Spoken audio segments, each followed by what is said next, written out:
The box was waiting against Walter Hayes's front door when he came back from the grocery store.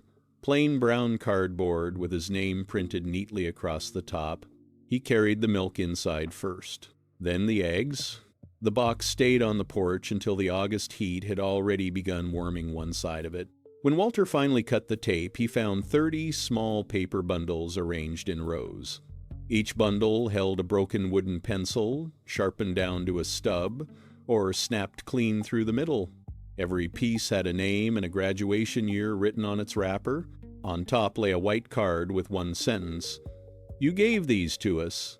We thought you should have them back." What in the world is this? If this story has drawn you in, please subscribe and leave a like. Now, let us continue. Walter turned the card over. Nothing. No return name, no explanation, not even a phone number beneath the sentence. He had been retired for 18 months, and retirement mail had mostly meant insurance notices, pharmacy coupons, and envelopes from companies convinced that being 68 made him interested in hearing aids.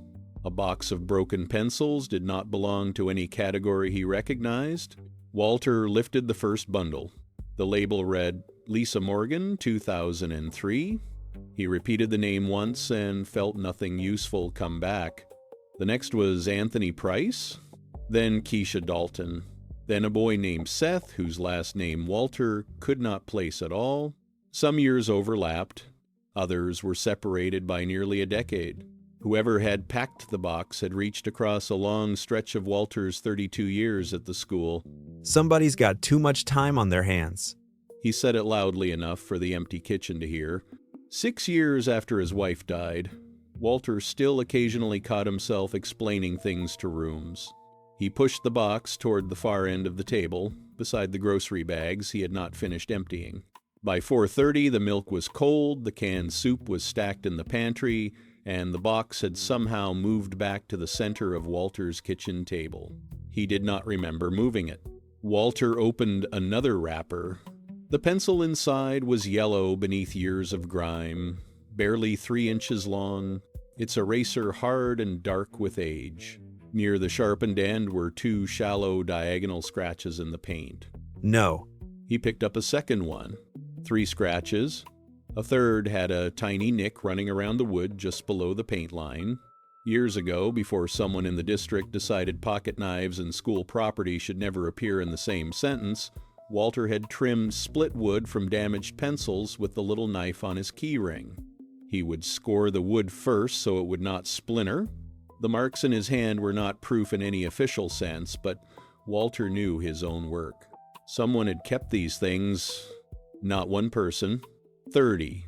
Walter picked up his phone and found his daughter beneath 2 missed messages about Sunday dinner that he had never answered. Ellen lived about 40 minutes away. Lately, that had been close enough for her to keep inviting him and far enough for Walter to keep finding reasons not to go. Hey, everything okay? Why wouldn't it be? Because you called me before 5 in the afternoon. I call you. You return calls. Sometimes. Walter looked at the unanswered dinner messages and decided not to argue the point. A package came. What kind of package? Broken pencils. I'm sorry, what? 30 of them. Little pieces. Names on the wrappers. Do you know the names? Some sound familiar. Most don't. Could it be some kind of reunion thing? Nobody has a reunion for the janitor. Dad, that's not what I said. Walter stared at the box. He had already decided it was a joke because a joke required less from him than any other explanation. Does the note threaten you? Ask for money? Anything like that? No. It says I gave them the pencils and they thought I should have them back. Well, did you? Did I? What? Give students broken pencils. For the first time since opening the package, Walter smiled, though there was nobody in the kitchen to see it. All the time. The habit had started about 24 years earlier, not because Walter was trying to teach anyone a lesson, but because he hated waste. At the end of each school day, hallways produced a surprising amount of wreckage. Notebook paper, crushed juice cartons, abandoned sweaters, pens without caps, and pencils broken under shoes. Walter threw away the pieces that were split lengthwise or chewed beyond saving. The rest he collected in a dented metal coffee can on a shelf near his workroom door. If half a pencil still had enough wood for a sharpener to grip, Walter saw no reason it should end up in a trash bag. Soon, students learned where the can was. A child heading toward class without something to write with would sometimes stop in his doorway and look toward the shelf. Take one that works. Leave me the ones that don't. He rarely asked why they had lost the original. He had floors to finish, garbage cans to empty, and teachers calling because somebody had spilled chocolate milk in a stairwell. Walter did not remember students thanking him for the pencils. Mostly they grabbed one, muttered something, and ran before the bell. That was why the package made so little sense. A pencil was something you used until it was too short, then lost in a desk or threw away. It was not something a person carried through 20 years of apartments, marriages, jobs, moving boxes, and junk drawers. So maybe they remembered the coffee can. Why would anybody remember a coffee can? You're asking the wrong person. I didn't go to that school. Walter began rewrapping the pencils while they talked, as though restoring the rows might return the box to being somebody else's problem. Send me a picture of the names. For what? Maybe one of them has a public number. Maybe there's an alumni page. Maybe you could ask instead of sitting there deciding everybody's making fun of you. I didn't say everybody. You didn't have to. There was a pause long enough for Walter to hear Ellen's turn signal clicking through the phone. She was probably driving home from work. Are you coming Sunday? I've got some things to do around the house. You always have things to do around the house. That's generally how houses work. Ellen let that answer sit between them instead of fighting it. Somehow that bothered Walter more than if she had argued. Send me the picture, Dad. All right. After the call, Walter lined the 30 wrappers across the table and photographed them in groups of 6 because his phone refused to focus when he tried to capture all of them at once. He sent the pictures to Ellen, then enlarged them himself, moving slowly from name to name. There were faces he almost caught and lost again. A girl with purple glasses, a tall boy who limped for half a semester, twins who were forever leaving gym shoes in the hallway. Walter had known thousands of children by sight. Knowing them was a different matter. That distinction had never troubled him while he was working. Teachers knew grades. Counselors knew families. Walter knew which locker doors stuck and who kept kicking the third-floor drinking fountain. He knew when a boiler sounded wrong before anyone else could hear it. He knew which cafeteria table had one loose bolt and which classroom window leaked during hard rain. Problems made sense to Walter when they came with screws, valves, stains, or broken hinges. You found the cause, fixed what you could, and moved on. The pencils refused to behave like that kind of problem. For the first time, instead of asking who had sent the box, Walter found himself wondering why anyone had kept the pieces long enough to send them at all. He was halfway through stacking the wrappers again when one name stopped his hand. Daniel Ruiz. Walter read the graduation year, then read the name again. This time a face came back clearly enough to make him lower himself into the kitchen chair. Daniel had been a 7th grader with restless hands, a quick temper, and a talent for arriving wherever an argument had just begun. Walter remembered teachers sending him out of rooms. He remembered a cracked bathroom mirror. He remembered hearing Daniel's name over the radio in the front office more than once. And then, for several weeks, Walter remembered not seeing him at all. At the time, Walter had assumed Daniel had finally been transferred after one disciplinary incident too many. But there was something else at the edge of the memory now. Daniel, standing outside Walter's workroom one morning, not angry, not talking, simply staring at the floor. Walter could not remember what he had said to him. He opened Daniel's wrapper. Inside was one of the shortest pencils in the box, yellow paint rubbed almost completely away, and 2 old knife marks still visible near the sharpened end. Daniel Ruiz. The package had finally given Walter something he could not dismiss as a joke. A boy he remembered disappearing, and a broken pencil that had somehow followed that boy into adulthood. Walter kept Daniel Ruiz's pencil on the table long after the other wrappers had gone back into the box. It was too short to sit comfortably between his fingers, but he turned it anyway. Ellen had texted him 3 possible phone numbers 20 minutes earlier. The first belonged to an insurance office. The second had been disconnected. The third listing was attached to a small electrical company. Daniel Ruiz, owner? Walter stared at the name until the screen dimmed. Electrical contractor. In Walter's memory, Daniel was still 13, shoulders tight beneath a school sweatshirt, one foot always moving as if he might leave before anyone could tell him to. The adult version had employees, a business license, and a voicemail greeting recorded in a steady voice Walter did not recognize. Ruiz Residential Electric. This is Daniel. Leave your name and number and I'll get back to you. Walter almost hung up. Then he looked at the pencil again and heard the beep. Daniel, this is Walter Hayes. I worked at your middle school. I got something in the mail with your name on it. Call me when you can. He ended the call before he could add anything that sounded sentimental. Daniel called back 43 minutes later, just as Walter was washing a dinner plate he had barely used. Mr. Hayes? Walter is fine. I don't think I can do that.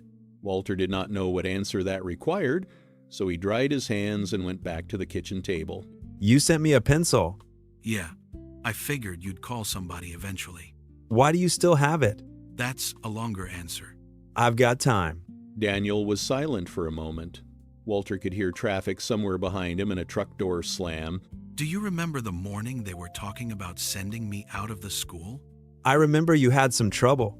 That's one way to put it. Walter remembered the cracked mirror, the raised voices, and an assistant principal walking Daniel down a hallway while other students pretended not to look. I'd been in the office half the morning. My mom had left work to come in. Everybody wanted me to explain what happened, why I was angry, whether I understood how serious it was. I didn't have an answer anybody liked. Walter shifted in his chair. He had heard versions of that sentence from children for decades, usually when he was passing through an office with a trash barrel. Somebody told me to wait outside while they talked to my mom. I walked down your hallway instead. I remember you standing by the workroom. You were fixing the handle on one of those wide push brooms. That detail unlocked the rest.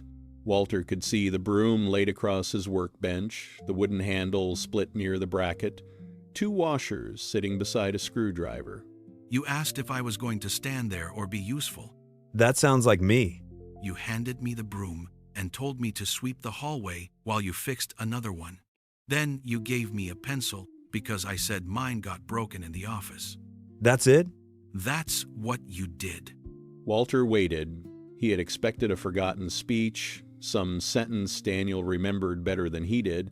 Instead, there was a broom and a pencil. Everybody else needed me to say something that morning. You didn't. You gave me 10 minutes where I wasn't the kid who broke something. I was just the kid holding a broom wrong. I probably told you that too. You did. 3 times. Walter looked at the tiny pencil on his table. In his memory, that morning had been ordinary enough to disappear behind hundreds of other mornings. Daniel, I didn't keep you in school. I didn't say you did. There were teachers, your mother, administrators, people making actual decisions. I know. My mom fought for me harder than anybody. One teacher put together work for the weeks I was out. I'm not erasing them. I'm telling you what I remembered. Daniel explained that he had not been expelled. He spent several weeks away while the school and his mother worked out conditions for his return. When I came back, I still had the pencil in my backpack. I don't even know why I didn't lose it. Years later, I found it in a box at my mom's place. By then, I was doing electrical work, and I put it in my toolbox. You carried a broken school pencil around in a toolbox? Not on purpose at first. Then one day, an apprentice snapped the last carpenter pencil in the truck and started cussing about it. I found that little yellow thing at the bottom of the tray. I sharpened it and told him if there was enough wood left to hold, we could finish the measurement. Walter closed his eyes for a second. He had used nearly the same words hundreds of times and never considered that anybody might carry them beyond the doorway. I was trying to keep from ordering more pencils. Yeah, I know that now. That's actually why the thing stuck with me. Because I'm cheap? Because you weren't trying to make me into a project. Walter's first instinct was to argue. Then he remembered how many adults had probably been trying to keep Daniel from becoming exactly that. Were you the one who put the box together? No. Do you know who did? I know who contacted me, but she asked us not to explain the whole thing for her. That seems unnecessarily complicated. She thought you'd believe us more if you heard what we actually remembered instead of getting one nice letter. Us. 30 people didn't all keep those things for the same reason, Mr. Hayes. If you want another version, call Marcus Green. Marcus Green. Tall kid, quiet, always around too early in the morning. This time the face came faster. A thin boy standing near the service entrance before most teachers had arrived, backpack resting between his shoes. I remember him. Then call him. Walter did not call Marcus that night. He placed Daniel's pencil beside the phone, washed the same clean coffee mug twice, and went to bed later than usual.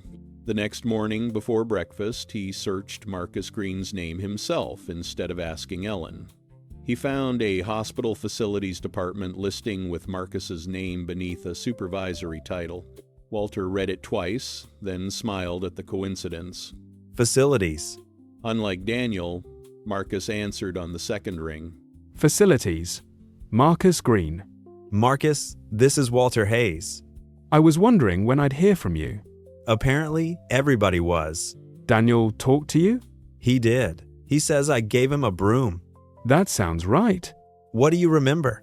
Mostly mornings. I used to get there before the building was really open. You were there before me some days. Yeah, I got good at timing the bus. Walter remembered opening the service entrance and occasionally finding Marcus already sitting on the low concrete wall outside, even in cold weather. Home was unpredictable then. Nothing dramatic every day. It just wasn't a place where I wanted to stay any longer than I had to in the morning. Sometimes my mum worked nights. Sometimes her boyfriend was there. Sometimes they were arguing. Sometimes nobody remembered whether there was breakfast. Walter gripped the edge of the table. He had never known any of that. You never said anything. I didn't want to. That was the point. I don't understand. You'd unlock the side door, see me there, and say something like, "Don't touch anything," with a warning label. Then you'd leave the workroom door open while you got started. I could sit there where it was warm until more people showed up. I thought you liked watching me fix things. I did. Eventually. At first, I just liked knowing there was one door I could get through without explaining myself. Walter leaned back and stared toward his own front door. Daniel had remembered 10 quiet minutes. Marcus had remembered an unlocked entrance and a room where nobody questioned him. Neither memory contained the kind of thing Walter would have considered help at the time. What about the pencil? You gave it to me before a math test. I came in early and realized I didn't have one. You pulled one from the can, sharpened it, and told me it wasn't pretty, but it would write. That definitely sounds like me. I kept it in an old toolbox after college. I work in hospital facilities now, so I guess something stuck. I didn't make you go into facilities. Nobody said you did. You really don't like people giving you more credit than you think you earned. That's because they usually do. Or maybe you're deciding what counted for everybody else. Walter opened his mouth, then stopped. It was the first thing either man had said that felt less like gratitude and more like an accusation. The uncomfortable part was that Marcus had said it without anger. Did you know Daniel back then? Not really. Everybody knew who Daniel was, but we weren't friends. So how did the two of you end up in the same box? Same person found both of us. Daniel wouldn't tell me who. He probably wanted you to make one more call first. I'm getting tired of everybody arranging my phone calls. Then I'll save you one. Walter heard paper move on Marcus's end of the line, then the tapping of a keyboard. Her name is Maya Bennett. Maya Bennett. She was a student there too. She's the one who contacted me about the pencil. Was she the one who sent the box? You should ask her that yourself. Marcus gave him a number. Walter wrote Maya's name on the back of the white card from the box, beneath the sentence that had started all of this. When the call ended, Daniel's pencil and Marcus's wrapper sat side by side on the table. Two men had remembered Walter for reasons he had not understood while he was standing right in front of them. Walter looked at Maya Bennett's number and realized he was no longer trying to prove the package was a joke. He wanted to know why she had gone looking for 30 people. Walter called Maya Bennett before he could decide whether waiting until afternoon would seem more reasonable. She answered on the fourth ring with the clipped, careful voice of someone stepping away from work. This is Maya. Walter Hayes. Mr. Hayes. She did not sound surprised. Walter found that mildly irritating. Daniel and Marcus both seem to think I was supposed to call you. I hoped you would. Did you send the box? I mailed it. I didn't choose what went into it by myself. Why 30 broken pencils? Because 30 people answered yes when I asked a strange question. What question? Do you still have one of the pencils, Mr. Hayes gave you? Walter glanced at the open box. The question sounded absurd when spoken plainly, which somehow made the 30 answers harder to dismiss. Why were you asking people about me in the first place? A former teacher mentioned you'd retired. She said you weren't coming to school events and that hardly anybody had seen you. Retired people generally stop going to work. That's about what I expected you to say. Walter leaned against the counter. Ellen had been making almost the same argument for months, only without recruiting former students. I wasn't planning a tribute. I just wondered whether other people remembered the same thing I did. A coffee can full of junk pencils. That was the object. The memories weren't all about the object. I started with people I could still find. Then they gave me other names. Most didn't have anything. Some barely remembered you. 30 had something they wanted to send back. They all kept the actual pencils? Not exactly. Some kept the original. A few sent a later fragment connected to what they remembered doing because of it. Doing what? One woman kept hers in a kitchen junk drawer for years. She found it every time she moved the batteries and takeout menus around. She has 2 kids now. When one of them forgets school supplies, she puts a pencil on the table instead of starting with, "How many times have I told you?" That's because of me? She said it reminds her that sometimes the useful thing should come before the lecture. Another sender is a mechanic. His pencil sat in a metal toolbox through 3 different jobs. He doesn't have a dramatic story. He just remembers you handing him something usable after a teacher sent him into the hall for showing up without supplies again. He said you looked annoyed, which was important to him because he refuses to pretend you were smiling all the time. Finally, somebody remembers accurately. A lot of them remember accurately. Walter heard the distinction. Accuracy did not necessarily mean kindness. There's a teacher among the 30. She keeps a cup of spare pencils near her classroom door now. She doesn't make students explain why they need one. She told me that part came straight from watching you. I didn't ask because I was busy. I know. That doesn't mean the student on the other side of the counter experienced it as busyness. Maya paused before telling him about another sender, and Walter could hear voices moving through a hallway on her end. Not everybody in that box has a neat adult life. I wouldn't expect them to. One man is between jobs again. His marriage ended last year. He told me he still has months where keeping things together means paying 1 bill late instead of 3. He sent a pencil anyway. Why? Because he remembers being 13 and having a bad morning without needing to give you a report on how bad it was. He said the pencil didn't fix anything. It just let him start the next class without one more adult deciding what was wrong with him. That answer stayed with Walter because it sounded too much like what Daniel and Marcus had already told him, but without turning their lives into victories. So that's what this is? 30 people saying I knew when to leave them alone? No. Sometimes you left people alone when they wanted you to notice them. Walter did not answer. Maya's voice had changed only slightly, but enough for him to stop looking at the box and listen. Do you remember me? I remember the name. I'm trying to put a face to it. That sounds about right. I spent a lot of time near your workroom one semester. Things at home were rough, and I had gotten good at making sure nobody knew. I'm sorry. You don't have to apologize for not knowing what I never told you. But there was one afternoon when I stood outside your door for 10 minutes, hoping you'd ask why I'd been crying. Walter searched for the scene and found nothing. No hallway, no sweater color, no face.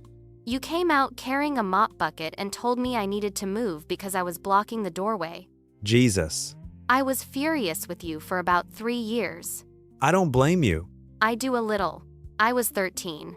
13-year-olds are allowed to be unfair about adults who disappoint them.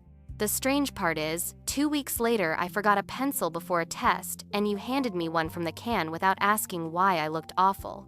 That helped me on one day. Missing what was happening helped me on no days. Both things are true. Walter sat down without realizing he had been standing. The kitchen chair scraped against the tile. Then why include your pencil? Because I didn't want the box to lie. If it only came from people with perfect memories of you, you'd find a reason not to believe it. You're probably right. And if we turned you into the man who always knew what every kid needed, that wouldn't be you either. Walter looked at the 30 wrappers again. Until then, he had treated the box like evidence in a case about himself, either proof of a joke or proof of praise. Maya had made both explanations smaller. The 30 pencils were beginning to show Walter something harder to organize than gratitude. The same habit could feel like relief to one child and indifference to another, sometimes to the same child on different days. What mattered in those memories was not that Walter had understood everything. It was that his ordinary choices had consequences he was never in a position to measure. What do you do now? I'm a guidance counselor. That figures. It really doesn't. I changed majors twice. Walter laughed, and Maya did too. The sound eased something without erasing what she had told him. There's another reason I didn't write all of this in the note. I was wondering when we'd get to that. If I'd sent you 30 stories at once, you would have called it a retirement card and put it in a drawer. Probably. I wanted you to hear the differences. Daniel's story isn't Marcus's. Mine isn't either one. And the 30 people aren't proof that you secretly saved everybody. Good. Because I didn't. I know. For once, Walter did not hear that as an insult or a correction. It sounded more like permission to stop arguing with memories simply because they were incomplete. Are you free tomorrow evening? Depends what you're about to ask me to do. Come to the old school. Why? There's one more thing connected to the pencils. Put it in the box. I couldn't. Walter's eyes moved from Daniel's worn pencil to Maya's name written on the back of the white card. What is it? Come tomorrow, Mr. Hayes. You should see it where it belongs. Walter did not answer Maya immediately. He stood in his kitchen with the phone against his ear and looked at the box as if it had acquired one more question. What time? 6:30. Use the side entrance by the multipurpose room. You're making this sound suspicious on purpose. I'm trying to get you through the door before you decide staying home is more efficient. Walter almost told her that efficiency had nothing to do with it. Then he remembered the unanswered dinner invitations on Ellen's phone. I'll be there. The next evening, Walter changed shirts twice before settling on a clean blue button-down he usually saved for doctor appointments and funerals. He left the box of pencils at home. Maya had asked him to come, not bring evidence. The drive to the school took 12 minutes.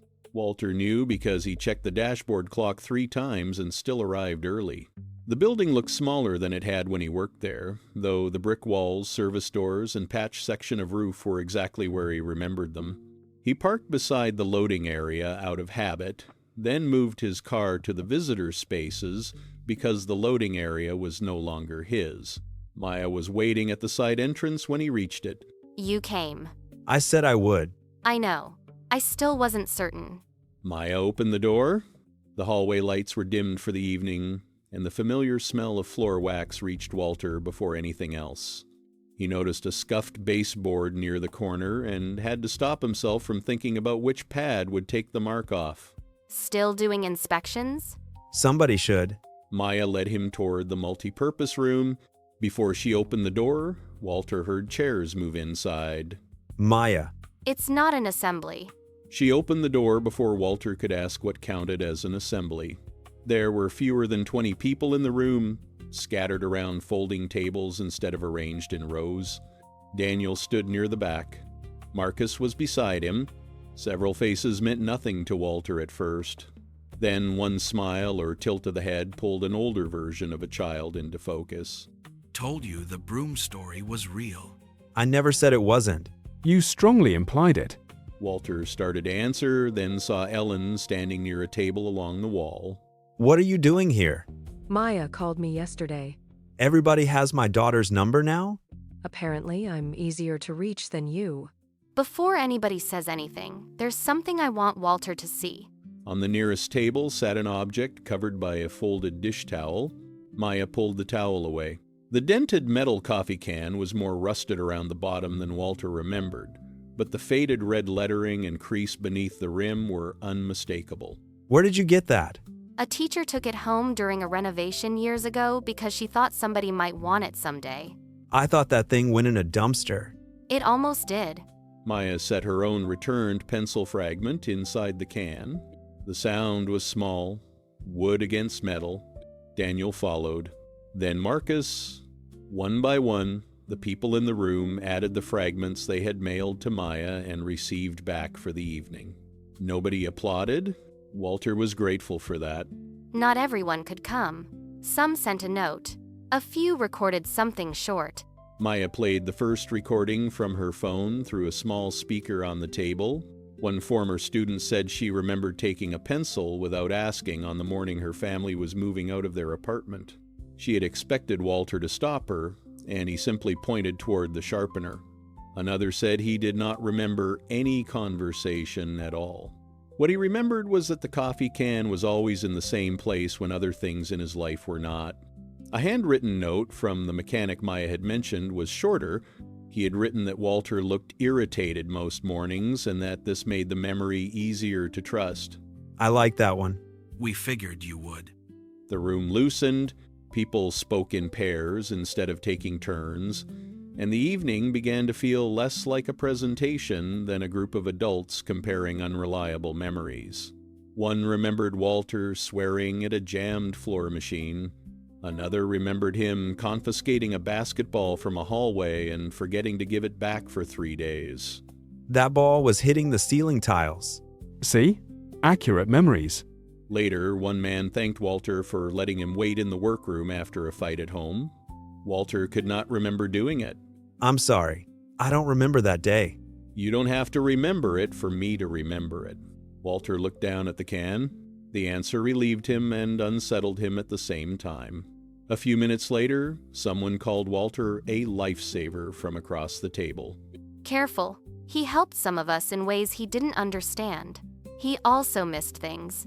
We don't have to clean that up tonight. Walter met Maya's eyes. Instead of feeling exposed, he felt something closer to relief. She's right. Nobody said you had to be perfect. Good. I would have failed that assignment. Ellen watched most of the evening from the edge of the room. Walter noticed because, for once, he was looking for her. You really never told me any of this. I didn't know any of this. Mom knew some kids trusted you. Your mother thought everybody trusted me more than they did. Maybe she just noticed when people kept coming back. Walter glanced toward Daniel, Marcus, and Maya. He had spent 18 months treating retirement like a building he no longer had permission to enter. Sunday. Dinner. 6 o'clock. What are you making? That is not an answer. Walter pulled his phone from his pocket and opened the calendar. Sunday was empty, just as Ellen knew it would be. 6 o'clock is fine. Okay. She did not hug him or tell him how much it meant. Walter was grateful for that, too. Before he left, Maya handed Walter the coffee can with all 30 pencil fragments inside. What am I supposed to do with this? Whatever you used to do. Mostly, I complained about them. Then start there. At home, Walter carried the can into the small room where he kept his tools. He did not put it on the mantel or clear a shelf for it. He placed it on the workbench beside a hand sharpener, 2 screwdrivers, and a jar of loose bolts. One pencil fragment near the top was still long enough to hold comfortably. Walter sharpened it until fresh wood showed beneath the worn yellow paint. Then he carried it to the kitchen and set it beside the grocery list Ellen had started on his refrigerator the last time she visited. Under milk and coffee, Walter added one more item in his own handwriting. Sunday, 6. The 30 pencils do not prove that Walter understood the children around him better than teachers, counselors, or their own families. Maya's memory prevents that easy version of the story. On one day, Walter gave her exactly the kind of uncomplicated help she needed, and on another, he walked past the hurt she hoped he would notice. What the returned fragments make visible is narrower and more interesting. A practical habit meant to reduce waste created brief spaces where some children could receive something useful without first explaining why they lacked it. Walter's harder choice came after the gratitude. He could have carried the coffee can home as proof that his working life mattered and still remain unavailable to the daughter asking for one ordinary Sunday evening. Instead, the final usable pencil ends up beside Ellen's grocery list, not behind glass. That choice does not erase 6 years of grief or 18 months of withdrawal, but it shows a distinction Walter had avoided. Being useful to people is not the same as allowing them close. The can returned because 30 former students remembered what he once made available to them. The sharpened pencil stays in the kitchen because Walter finally decides to make some room available in return. Thank you for spending this time with us.